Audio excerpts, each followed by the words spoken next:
Good afternoon. Welcome to today's webinar, Liability Issues with the Management of Special Needs Students. This webinar will cover three key issues related to the safety and security problems with special needs students in elementary, middle, and high schools. Specifically, the presenters will cover lack of an accurate understanding of the federal law regarding special education, safety issues, a management issue, and finally, poor management of students, the real problem. The presenters for today's program are Demidont and Dale Yeager. Andy is a retired administrator from the Pennsylvania Public School Education System and has more than 35 years of service. Andy has held various positions, including assistant principal, high school principal, and superintendent. He has taught graduate education courses at Mansfield University, and he has been nominated to serve on a statewide task force on restructuring the education system in Pennsylvania. Over the course of his career, he's received numerous state and national recognition awards. Dale Yeager is the president and CEO of Seraph, a consulting and training firm. Seraph offers corporations, schools, colleges, hospitals, government agencies, municipalities, law firms, and individuals a vast array of programs to solve problems. The presenters have asked that we take questions throughout today's program. If you have a question, please use the chat or Q&A feature located on the right-hand side of the screen to submit your questions. We will do our best to answer the questions in the order in which they come. Tomorrow morning, I'll send out an email with a link to the archived recording of this program. We do ask that you take time to fill out the survey that will appear on your screen after today's webinar is over. I now invite you to sit back, relax, and enjoy. I'm going to turn the presentation over to our distinguished guests, Dale Yeager and Demidont. Dale and Andy, the program is now all yours. Thank you, Matt. Hello, everyone. Today we're going to be talking again about a very important issue, the issue of special education and liability. Most of the lawsuits that we have seen, Andy and I have seen and worked on over the past, I'd say 5 years, I would say 80% of them involve special needs students. And one of our great frustrations, we have 30,000 school clients in the U.S., and we also work in other countries overseas. One of our great frustrations in the United States is the fact that many school attorneys who work for school boards do not have a complete picture of federal education law regarding special needs children. We also find it very frustrating, and Andy will talk about this later, that many special ed directors of school districts, even private schools, do not know the full extent of changes in federal education law, and also with attorneys who have actions pending against schools or school districts defending a client or a plaintiff action with a student against a school client.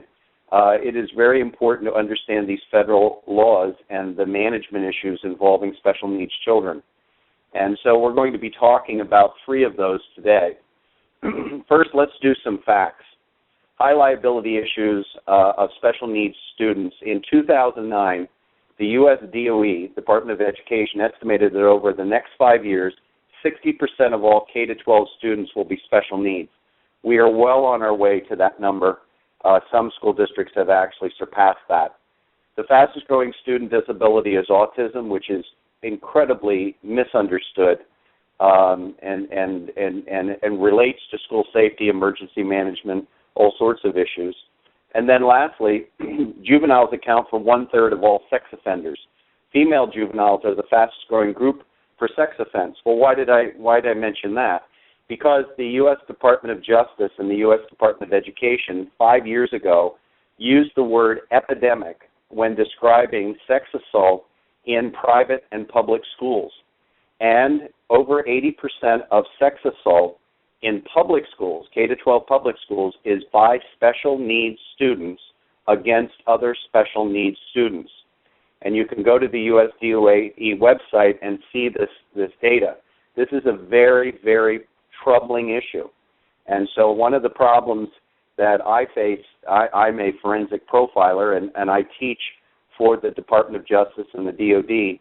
in forensic psychology, one of my great frustrations is the fact that professionals and attorneys do not know about this issue with female juveniles and the rate that it's growing. They are the fastest growing sex offender group in the U.S., also in Canada, and actually males have plateaued. And so in a school environment, you have to look at the big picture holistically. And this is important that we do that before we start in. So I'm going to turn this over to Andy after I go through this just briefly. One of the issues is understanding these federal laws like IDEA. Staff and administrators aren't aware of the changes in discipline rules. And then procedural safeguards. And then Andy's going to also talk about local school policies that violate state and federal laws. So Andy, I'll turn this over to you. Andy? Andy, are you there on the phone? Yeah, I am. I just lost you for a second there. I didn't hear what Dale was saying. Okay, well, we're at the slide dealing with IDEA, procedural safeguards, and local school policies that violate state and federal laws. So if you'd like to talk about those right now. Well, when you're dealing with school districts in general, perhaps one of the biggest issues that comes across procedural safeguard, and I'm assuming, maybe I shouldn't do that, most folks understand full well what you mean by procedural safeguards, but there are a very specific set of activities whose prime purpose is to ensure that children with disabilities and their parents are protected. All the information needed to make decisions about provisions of a free and appropriate public education to the student is provided to the parents of children with disabilities and to the student when appropriate. One of the biggest issues that we often see is school districts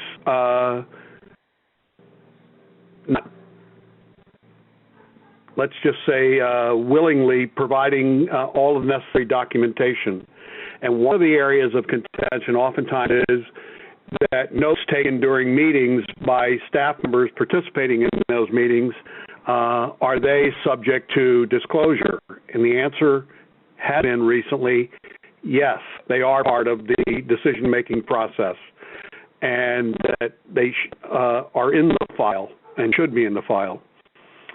Some of the procedural safeguards under IDEA include the right of parents inspect and review their children's educational records. Number two, excuse me, Andy, there seems to be some interference or you're breaking up a little bit. Are you on a cell phone? No, I'm not. Oh, it just seems like you're breaking up a little bit. I apologize for interrupting, but you're crackling. Lost Dale, so I don't know what's happening here again, but I don't live out in the hinterlands anymore, so it shouldn't be a problem like I used to. Okay, so, I apologize. Okay. The issue of obtaining an independent evaluation is another one that often leads to serious disputes between the parent of a child with a disability and the school district. That oftentimes is not understood. Being given prior written notice, we've gotten pretty good at doing that, school districts have, and making sure that all of that is done. But what is not often done is when that prior written notice is given, the anecdotal records that are associated with making sure that that information, like phone calls, when are documented completely. The request for mediation and impartial due process when there's a dispute. It is the responsibility of the school to make sure the parent is notified of that. Being sure that the school district provides the parent with all the information necessary on procedural safeguards under IDA, and to make sure that that information is available. And readily available is the key, not stuck in the back of some document that's been put on a shelf. But many very effective school districts are now making sure that that information is posted very clearly on their district's website. The appeal to a state education agency if there is a dispute. what that process is like should be included. The right to bring civil action, the right to request a reasonable attorney's fees for a court action. Much of this type of information is not always provided. Perhaps the one that I want to talk about the most, and because it deals with safety and security primarily, is one of the major aspects of this particular piece of legislation and the FERPA legislation, the Family Educational Rights and Privacy Act, is that... Excuse me, Andy, you're really hard to understand. You're crackling. Are you on a speakerphone or a receiver phone? I'm on a speakerphone at this point. Andy, do you have a speaker next to your computer that's turned up? No. Okay. Can you just try to pick up the receiver or something, because you really are hard to understand. I'll try to take it off the speakerphone then. Is that any better? Yes, you're not crackling as much. Yes. Okay. Thank you. One of the major areas that's frequently misunderstood between schools and parents is the issue of a student's academic records, who has the right to see them, and the FERPA provisions as to the exclusion of sharing those documents with various other agencies. And what is oftentimes misunderstood or completely forgotten, and please understand this, you need to be very careful. There is an exception within FERPA, the Family Rights and Educational Privacy Act, that specifically says when a child presents a danger to himself, the school environment, that particular, the provisions of FERPA can be basically circumvented, if you will. The exception is meant to be used under very, very careful circumstances. The reason I bring that up is if you go back to the Virginia Tech case, I think everyone who has done any kind of inquiry as to the Virginia Tech case, there was quite a bit of information on the young man all the way through his school years as to the potential danger that he or she might present to himself or others. That information was never shared all the way through that young man's entire career. And what I'm saying is it is a perfect example of the misunderstanding of what FERPA does or does not do. Please understand, it's not something that schools can take easily and lightly, that exception within the law, but it is there, so that when you fear, you have an earnest fear that a child may be a harm to himself or others, you can, in fact, judiciously share. What we always tell school people is make sure you contact your local school solicitor, make sure that he gives you a particular perspective as to what his thoughts are, or hers for that matter. But please be cognizant of the fact that that exception is there. Andy, may I say something here? I want everyone who is listening to this webinar to hear what I have to say. And knowing that, and let me repeat myself just briefly for a reason. I work for the Justice Department. I teach for them. And I will tell you right now that the Justice Department has had it with school administrators, school board members who are violating the law. In the case of Virginia Tech, our company, Seraph, was asked by the state to do an assessment of that crime.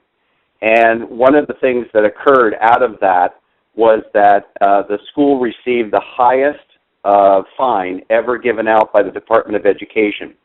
A judge reversed that fine, a federal judge reversed that fine against Virginia Tech, and Arne Duncan of the U.S. Department of Ed said that their behavior, the administration's behavior, was so egregious that he said he didn't care what the federal judge did, and he reinstated the fine. In the case of Aurora, the shooting at the Aurora movie theater, a psychiatrist at the University of Colorado failed to contact police, not social services. The law is very specific. Contact police that this person was a danger to himself and others, and the result is you have all these people injured and killed. The Justice Department is already filing charges against this psychiatrist and against the university for their failure to report this. They are not messing around, and I will tell you right now, if you're an attorney who is a board attorney for a school district, you need to have a heart-to-heart with your board, and you need to explain to them that over the last 3 years, the Department of Ed and the U.S. Department of Justice have been sending agents around to school districts, both private and public, and they have been indicting superintendents, principals, and school board members for violation of federal law. And so it's really very important that you understand that. If you're an attorney listening to this who has action, a plaintiff action against a school system, this is a very important factor to look at when you have a case where you're representing a student. So I just wanted to say that to you because it's a big issue. Anyway, Andy, you can continue. Okay. A couple other things I want to go over very quickly. I don't want to consume all of the time myself. And one of the major areas that oftentimes is a significant contention between parent of a child and the school district is the issue of least restrictive environment. What I'm saying to people is you need to make certain that when a parent has a child, that they must be made part of the decision-making process. Let me say that again. They must be made part of the decision-making process. Here's what I mean by that. School districts are notorious for doing the following. Even at this juncture today, they get together as a team, the school people get together as a team, they prepare an entire instrument for an IEP, and then they call the parent in and begin the process of telling the parent what they think. What I am suggesting to you and what I advise school districts to do to meet the letter of the law is from the outset to have the parent a viable participant within the process. At the very least, to make sure that you can document that you have provided the invitations for them to participate in the process from the outset, so that you do not have a situation where the parent gets called in, everybody at the table already knows what they're going to do, and the parent sits there shaking their head like, where did this come from? Okay? The reason that's significant is when it gets to the two issues of FAPE, free and appropriate education, and least restrictive environment, if the parents have been made part of the process from the outset, there is less of a likelihood that you're going to reach an area of contention over the placement of the appropriate placement of the child and the appropriate free and appropriate education for that particular child. You get yourself into trouble as school districts by making the argument that we called the parent and they came to one meeting where we told them what to do.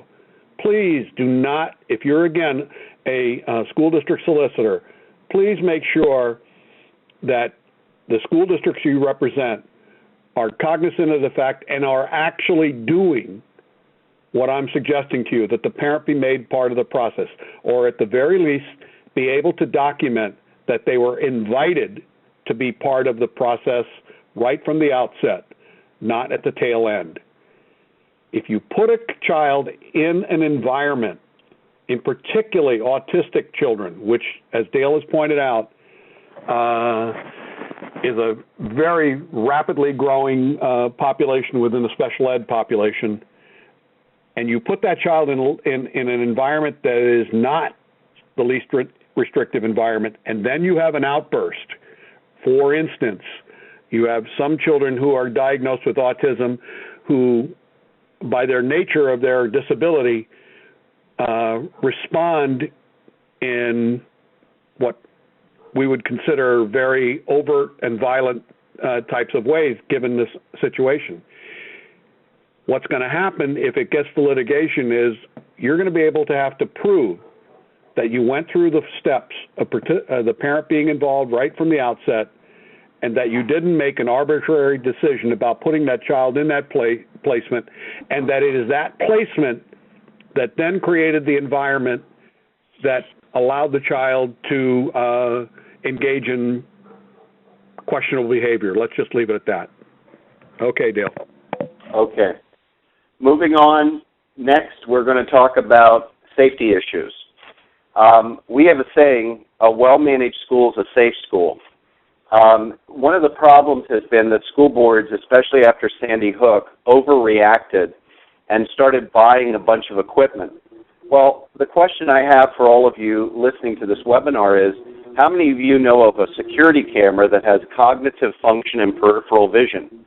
Well, the answer is none. Only human beings have that. Cameras are not the solution to the problem. They cannot prevent anything. The problem is that the lack of training, and more importantly, the lack of management of the adult staff is the key problem in school safety. And we can say that, Andy and I, after 22 years in this business and 30,000 school clients. One of the issues is special education staff not being trained in emergency management. Now, most of those of you who are attorneys who represent school boards will say, well, our special ed teachers go through the same emergency management training as the rest of the staff. That's not what we're talking about.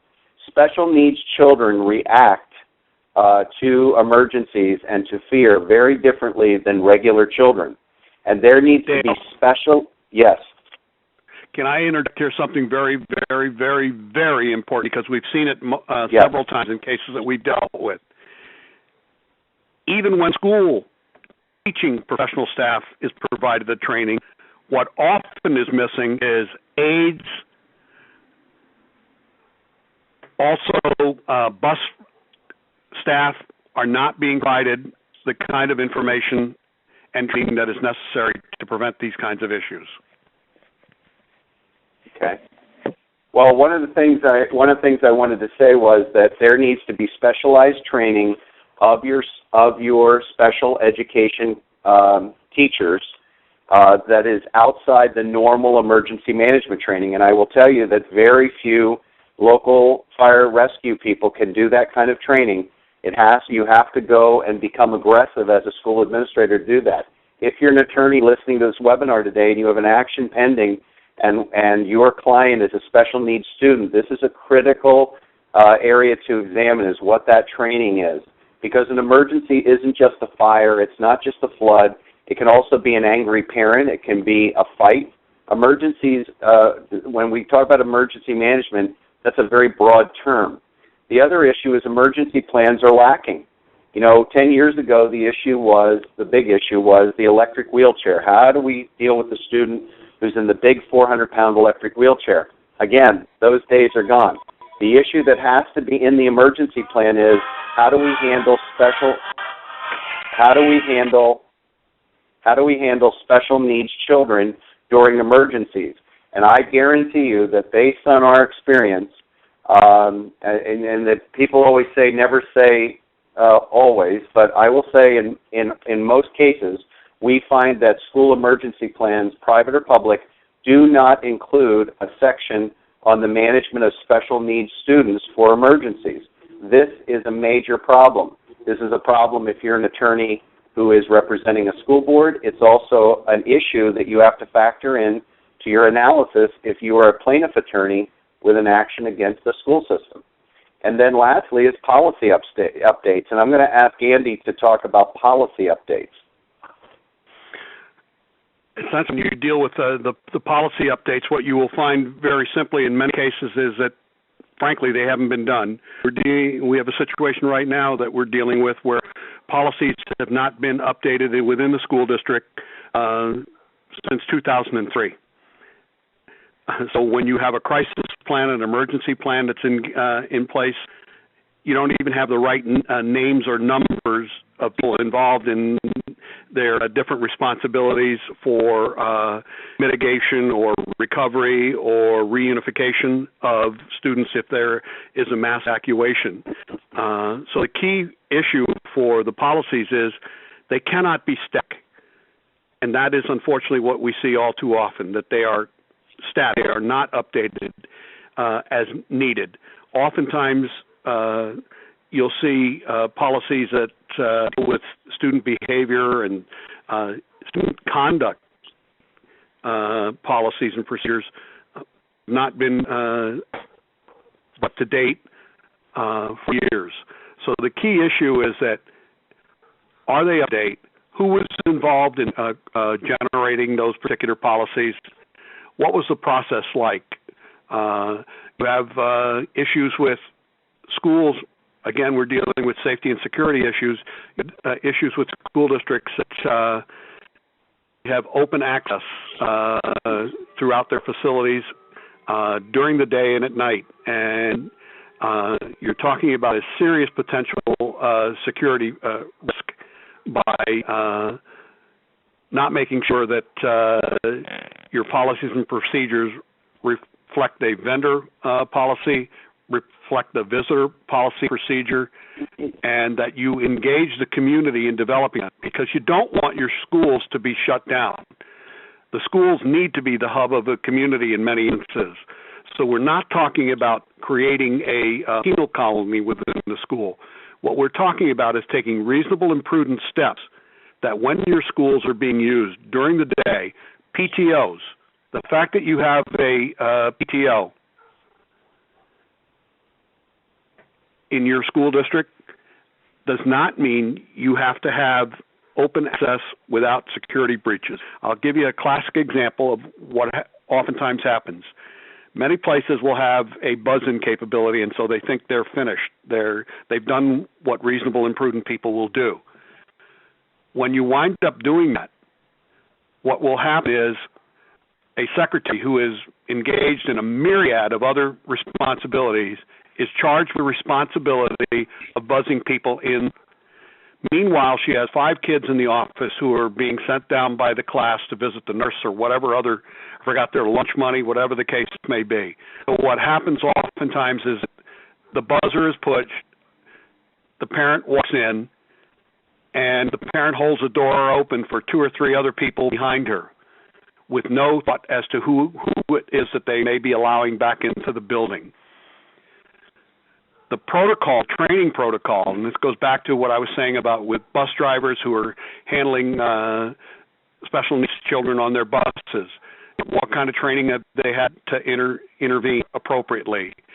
What have you asked the secretary to do? Has she been trained to make sure that at the very least she engages the person buzzing in a series of questions, and they are predetermined questions that secretary should be trained to ask as parents walk in. So, under the present circumstances, first of all, if you're, again, representing a school district as an attorney, and that school district has its secretaries being the gatekeeper, I would submit to you that you're asking for, that district is asking for trouble. Because and let me $2 of donuts. Go ahead. Let me say this too, Andy. For those of you listening, almost every state in the United States requires that once a year, the leadership of that school district, and this is true also of private schools, sit down and actually review their emergency plans and their school safety plans and make appropriate revisions. If you're an attorney who is a plaintiff attorney, you have action pending against the school system. This is a critical document. These are critical documents to have examined to see if they're actually doing that each year. That's important because Sandy Hook was preventable, absolutely preventable, 3 different ways. Any of those 3 ways would have stopped it. They were all policy failures. And one of the things they did was they put together a plan. I read that plan. I was in the ABC News studios the day of that shooting, and they got me a copy of the actual plan that Sandy Hook, the school district at Middletown, had just submitted in September of last year, and it was disgraceful. It was horribly done. It did not cover any preventative measures. It was a mess. And so it's critically important to know that on both sides as attorneys. But can I interject here again? One of the keys, just like what I mentioned in terms of the participation in a child's IEP development or IDA, the same holds true under NIMS. When you create these plans, you cannot create them in a vacuum.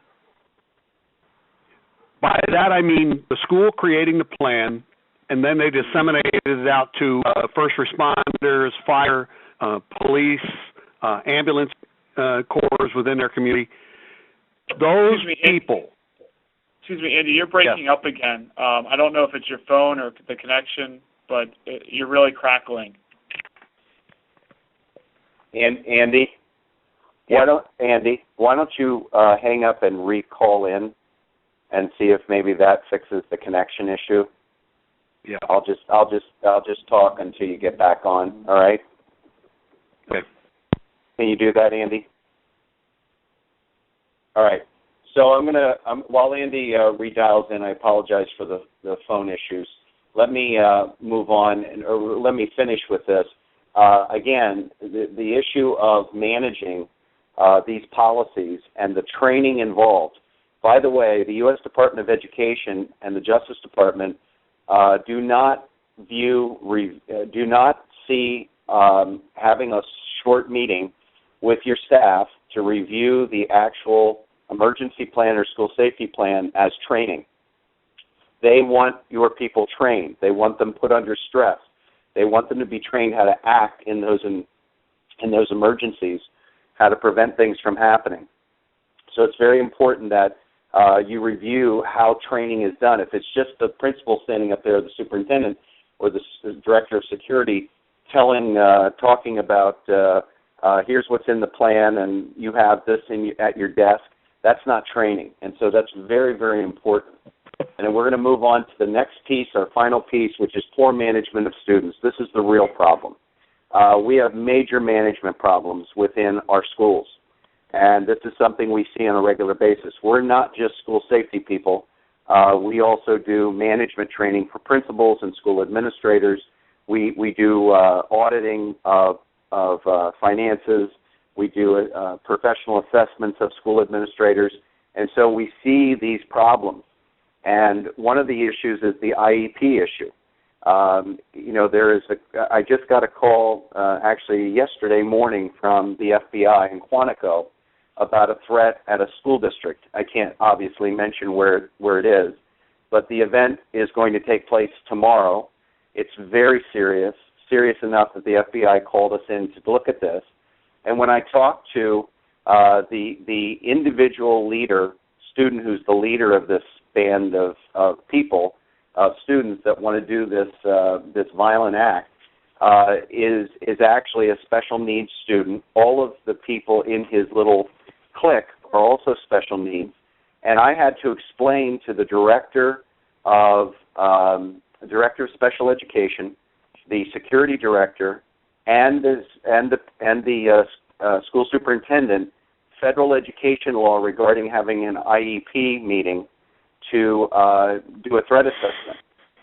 It's sad that I had to do that to a group of professionals that should have known better.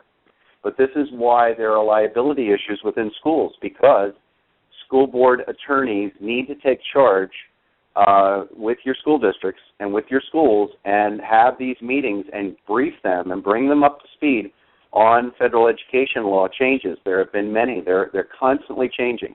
If you're a plaintiff attorney, this is a critical issue. This IEP issue is a critical issue that needs to be understood. Andy, are you back on? Yes. Oh, good. Can you address the behavioral manifestation determination issue? Well, essentially, is the sound any better this time? It does sound better, yes. Thank you. Okay. Is the behavioral manifestation issue is, again, something that oftentimes when it comes to dealing with discipline of students with special needs is either done in a very general way or, frankly, is not done at all. So when you move a child for disciplinary reasons, clearly the behavioral manifestation determination has to take place. In other words, is that child's disability a direct link to his or her behavior? And if the answer is yes, the steps that you need to take in terms of disciplining the student are different. The mistake that districts make is that they automatically assume that special needs students cannot be disciplined in the same manner as their regular ed students. And that's only partially true. They can be disciplined as long as you can demonstrate via a behavioral manifestation that the behavior is not a direct link to his or her disability. So does that answer your question, Dale? Yes, very good. Talk a little bit, Andy, about the information disconnect when it comes to the poor management of students. Well, I'll give you the classic illustration, and that is the fact that students are mainstreamed oftentimes throughout the school, and what is missing, again, is the people who need to know, the classroom teachers. Please understand, I'm an advocate of mainstreaming students when appropriate, but I'm an advocate if and only if the teachers who are being asked to work with students in that mainstream population have been properly trained and, most importantly, have been provided the necessary information regarding a particular student's exceptionality and his or her needs, and then being provided the necessary strategies to work with that student effectively in the classroom. Mainstreaming has gotten, unfortunately, an ugly name, not because of the concept itself, but because of the poor application of the concept.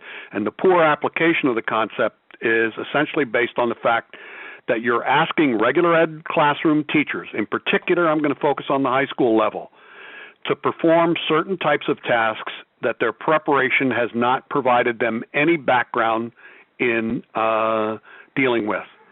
So what is necessary: adequate staffing, adequate training, and most importantly, real exchange of information about a child's particular needs and his or her disability.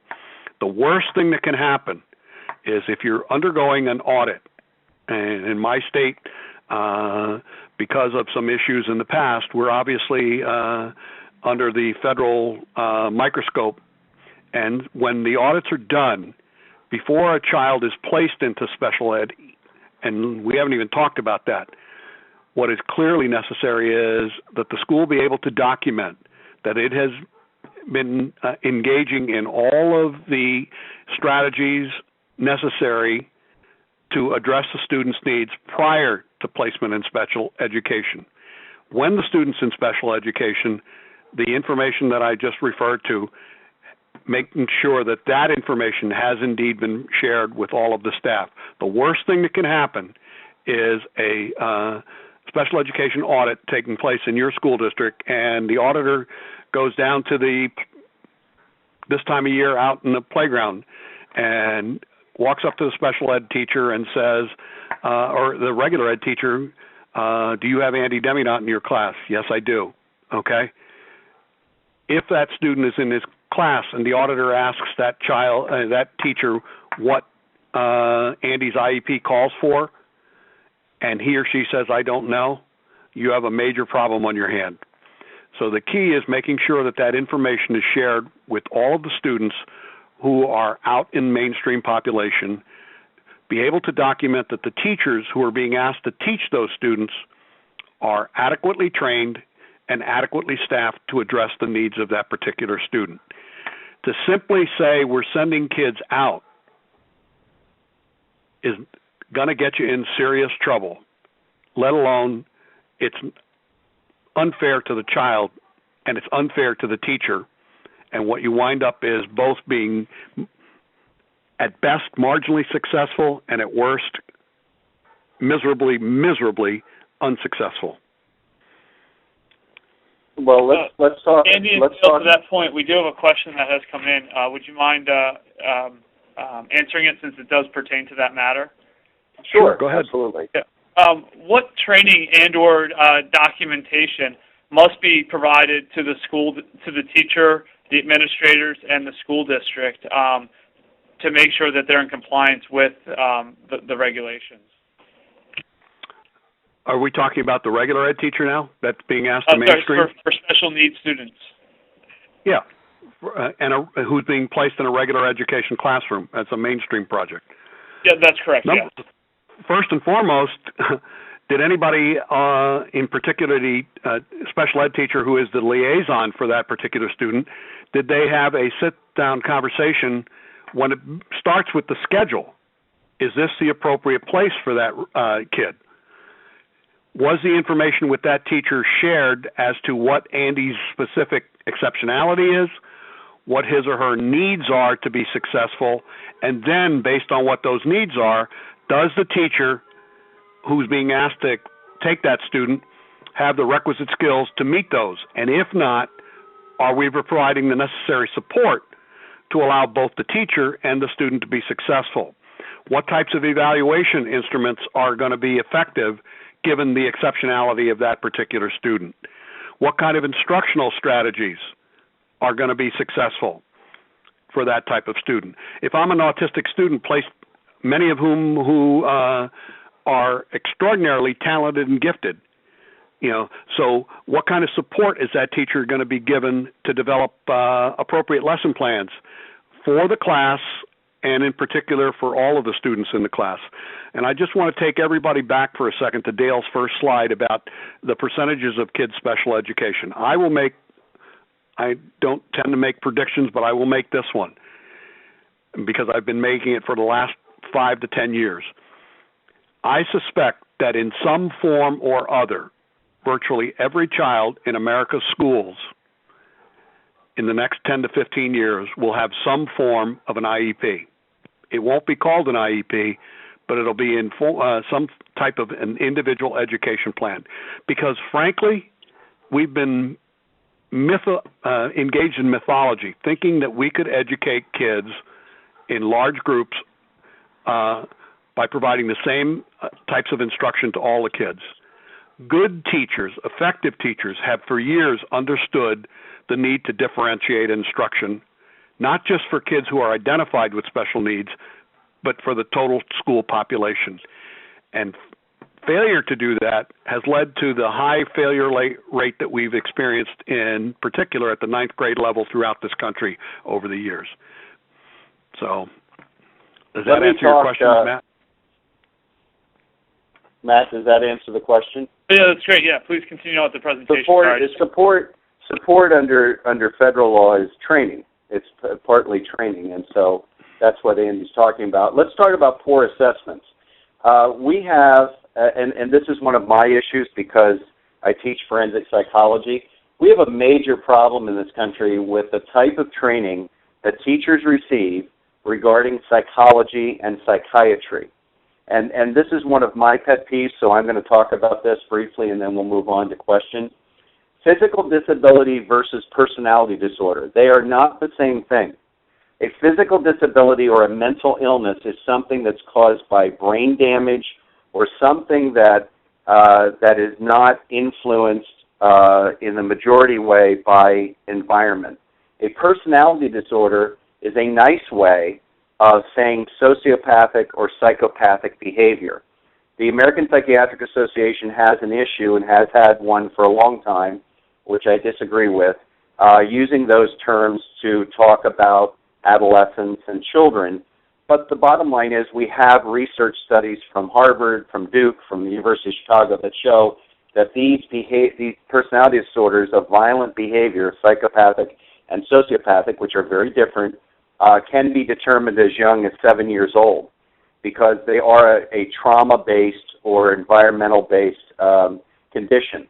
There has been a great deal of discussion, and they are moving quickly, believe me, at the US DOE to separate children with personality disorder from children that have actual physical disabilities and mental illness like autism or schizophrenia or something to that effect. And so this is something we're watching, and it's very important that we have a distinction between the two. Parents and disability assessments. Not my child. You have an awful lot of parents out there who refuse to allow their children to be psychologically assessed. So these kids are not getting the help that they need. They're not getting the support they need, and they are acting out in many cases very violently and aggressively. And this is a critical issue, that the parent's role in this, and this is something that is missed sometimes by attorneys. And so it's very important to understand this issue of special needs children holistically and understand it specifically related to federal education law. So what I'm going to do now is turn this all over to Matt so he can manage all the questions that you may have. Dale, yes. I need two things real quick. I know you got time here, and it deals with NCLB, which we haven't even talked about. No child left behind. It goes back to the question that Matt asked me about what needs to be done. One of the other common problems that you see is that school districts will hire instructional assistants, to work with students in special needs or students who are mainstreamed, or more appropriately the term inclusive practices. NCLB requires that paraprofessionals who are instructional aides require, under the direct supervision of a teacher and in close and frequent proximity to the teacher. That doesn't mean that what we see sometimes, the teacher walks out and leaves the aide with the student unattended, especially as part of the other question that you asked about what's required. Was that teacher provided, or that instructional assistant provided with supportive services? How to evaluate the students? How to instruct the student? What the specific roles are in that instructive process? I would strongly suggest, if you haven't looked at it already, look at Chapter 6 under No Child Left Behind for teachers, principals, and paraprofessionals, and it will outline for you in very specific terms what's required. The other area that I want to address is, again, I used the term mainstream before, more commonly referred to today as inclusive practices. IDA requires school districts to place students in least restrictive environment. That means they're included. But included does not mean they're stuck into a class so that we can meet a arbitrary numeric number about how many kids are out there mainstreamed or included in regular ed classes. It specifically says, to the maximum extent appropriate, school district must educate students with disabilities in a regular classroom, and this is the part that people forget, with appropriate aids, supports, referred to as supplementary aids and services, along with non-disabled peers in the school they would attend if not disabled, unless otherwise specified in the IEP. The key, again, is what I had mentioned to you in response to that question, is are those people being provided the necessary supplementary aids and services to allow the student and the teacher to be successful? Note takers, computer-assistive devices, specialized training, all of those things need to be answered before a kid is included in a regular ed class who has special education identification. That's it, Dale. Thank you. Okay. Matt, you can take it from here and give us the questions, and we'll answer them as best we can. Sure. Thank you. Dale and Andy, to follow up on that point, here in, southeastern Pennsylvania, there's been a push in some school districts to outsource especially teachers' assistants. What sort of training should school districts look or require from those companies that are bringing in outside teaching assistants to help reduce the financial burden on the school districts?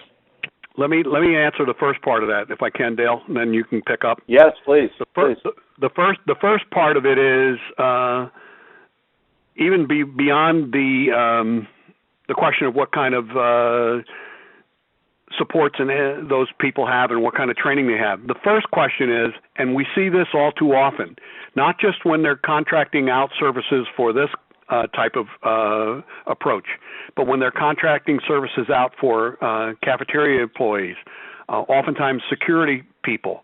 But one of the keys that we recommend to schools is when you outsource, one of the contractual elements of that arrangement should spell out very clearly that you are to be provided with the following two pieces of information, at least. Number one, copies of the security clearances of those people should be on file in your office, because as you well know, if you contract services, that does not absolve you from any potential litigation. Number two, a complete history of that person's training and what type of supportive training activities that individual has to meet the criteria of the assignment that you're asking him or her to fill. That's two. The kinds of training that I'm talking about that those people have is, number one, what kind of background do they have in understanding the parameters of a particular exceptionality. For instance, if you have autistic children in your school and you're asking that person to be a supportive staff member in an autistic classroom, do they understand the various types of behaviors? Do they understand how to address those behaviors appropriately?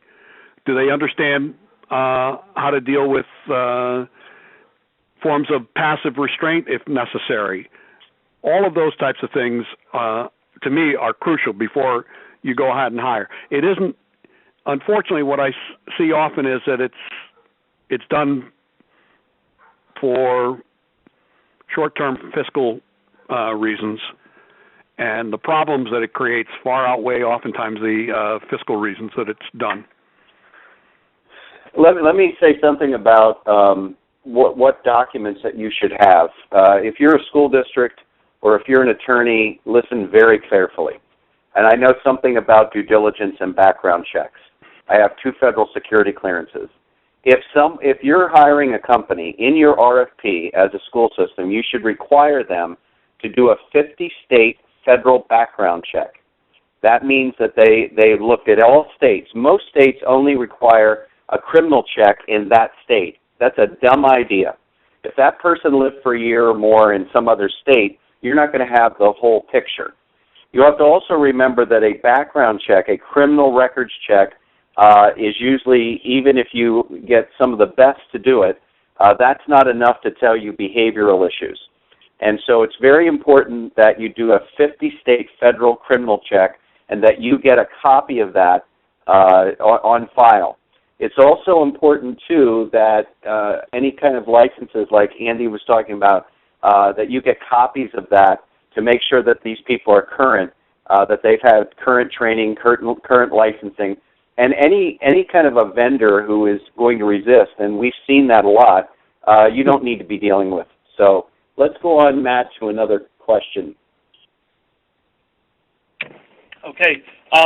Andy and Dale, you guys have been doing this for a fair amount of time, and as you said, you've seen an increase in the number of children with IEPs. What is the choke point for most school districts in dealing with this increased number of children with IEPs, and how do you recommend that the school districts mitigate this issue? Andy? Okay, I'm not quite sure I understand what the choke point is, but as I said to you earlier, well, my prediction is that in some way, shape, or form, school districts are going to have some type of an individualized instructional plan for virtually every kid, because it's really the only effective way to instruct kids. So to me, I'm going to take it back a step.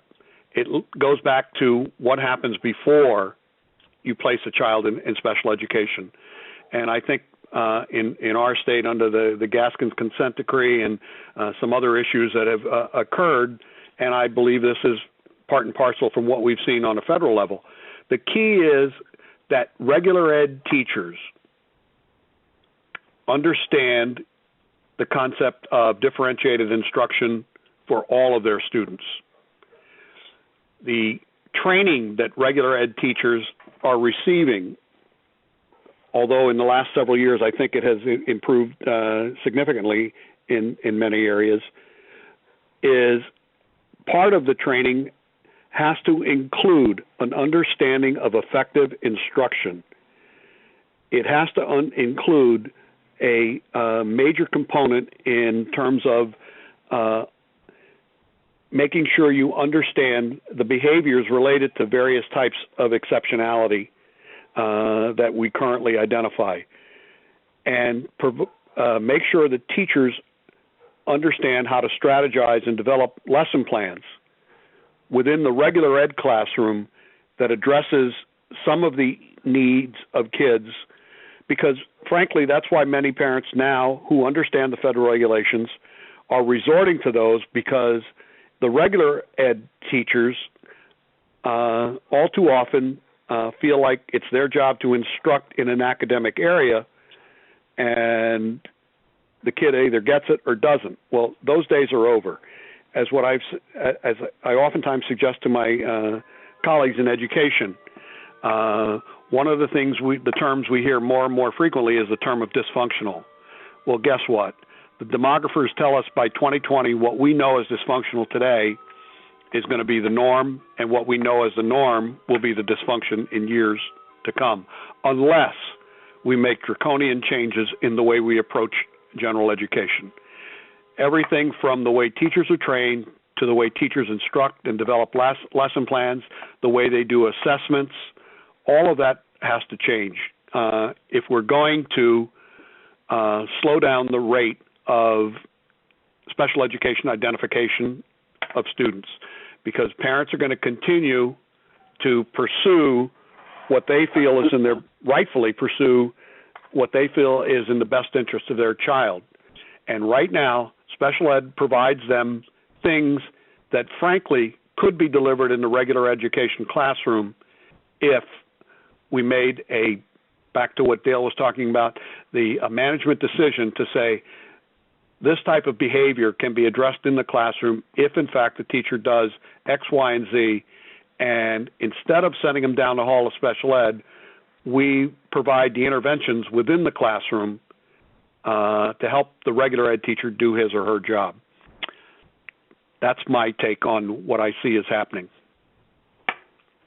Matt? Okay.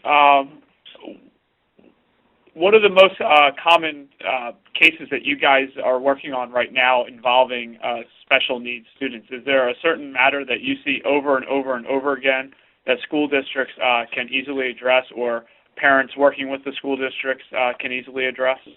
Well, the two that we see constantly is problems on school buses, transportation issues, where there's crimes and aggression, and the other one is sexual misconduct or sexual crime between special needs students. We see those two are a common problem, but I think the big one that we see recently, and Andy, you can address this if I'm not getting this correct, is just the lack of proper management of the students by school staff, because they don't know the law, they don't know the proper procedures.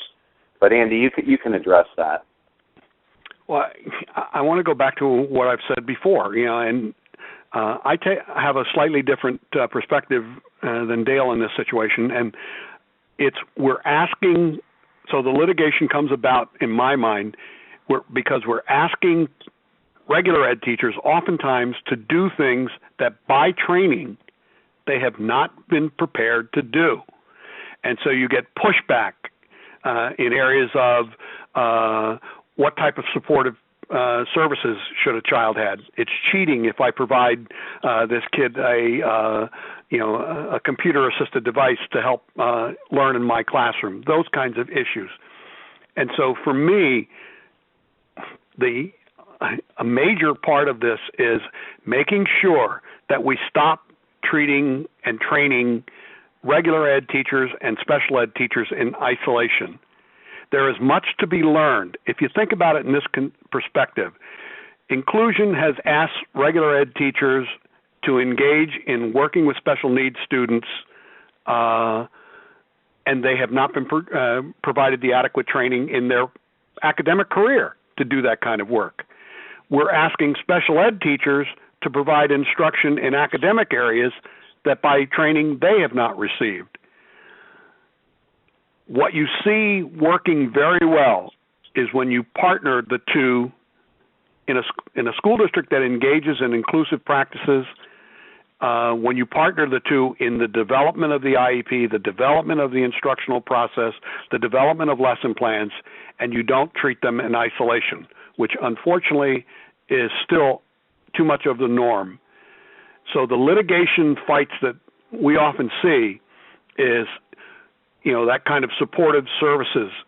If I'm mainstreaming a kid or including him in a regular ed class, and I provide him the example I used of a computerized device for instructional purposes, that getting past in the regular ed teacher's mind that that's not cheating, that is what the child needs to be successful. To use a calculator, to use learning devices, auditory learning devices, to get people past that understanding.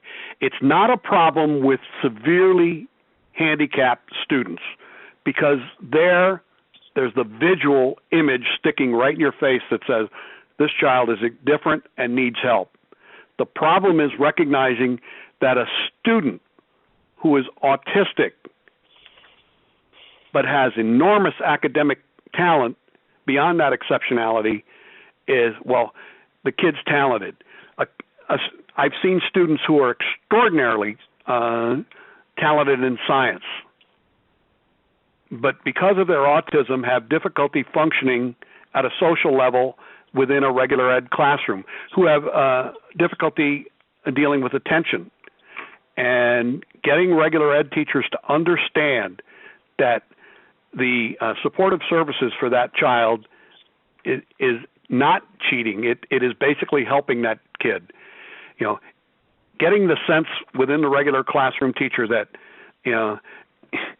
if the student has a severe physical handicap, you need to provide support to get that kid to function. Well, the same happens to be true for the student who doesn't have that visible personification that we see, but still he or she needs the support to allow them to be successful. Matt, any other questions that we can answer? That's it. Do you guys have any concluding remarks that you would like to make?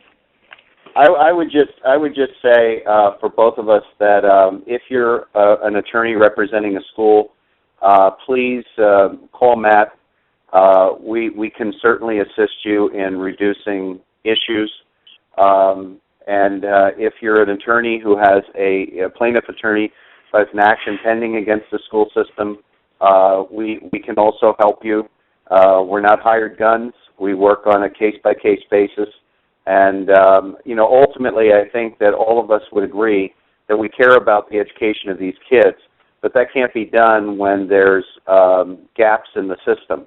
And our job is to look at that, and Andy's skill is to assess those gaps and figure out where improvements need to be made. And sadly, that usually is done through lawsuits and legal action. So, but feel free to contact Matt, because we would love to talk to you. Excellent. Well, thank you, Dale and Andy, for the time that you put in. Matt, I would just like to say I apologize to you and to the other people who are sitting in on this for the difficulty with my phone system here. I apologize, and hopefully we've got it corrected. No problem.